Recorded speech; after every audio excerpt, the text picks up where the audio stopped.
I was there, very important. আমি মার্চে ছিলাম, আমি ফেব্রুয়ারিতে ছিলাম খুলনায়, তখন আমি আই পড়ি এমএম কলেজ। ভাই এখনো মনে আছে আমার যে আপনার ফেব্রুয়ারির লাস্ট উইকে খানজাহান আলী রোডে সকাল 7:30 আমি যে হাজির, কারণ ভোরবেলা নামাজ পড়েই, মসজিদে নামাজ পড়েই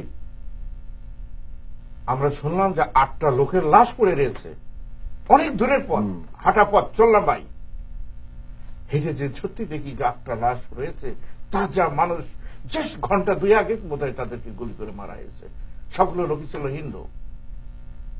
আমরা তো বুঝি নাই, তখন আলোচনা চলছে যে আজকে মার্চের কথা বলছেন, তখন রীতিমতো দুই পক্ষেরই আলোচনা চলছে, পাকিস্তানের সামরিক সরকার ভুট্টোর সাথে এবং শেখ সাহেবের সাথে রীতিমতো আলোচনা চলছে যে কিভাবে একটা সুন্দর পাকিস্তান তৈরি করা যায়, গণতান্ত্রিক পাকিস্তান তৈরি করা যায়। এই আলোচনার ভিতরে সমানভাবে কাটাকাটি চলছে ফেব্রুয়ারিতে। মার্চ মাসের আপনি দেখেন 7ই মার্চ আসছে তো পরে, তার আগে হাজার খানিক লোককে হত্যা করা হয়েছে। আমি এখনো অবাক হয়ে যাই চিন্তা করে যে হাউ ইট ইজ পসিবল যে তৎকালীন পূর্ব পাকিস্তানে সমস্ত অঞ্চলে, বঙ্গবন্ধু 7ই মার্চে ভাষণও উনি বলেছেন বাঙালি অবাঙালি আমরা ভাই ভাই, আমরা কাউকে ক্ষতি করতে চাইনি, কেন উনি হিমশিম খেয়ে যাচ্ছেন।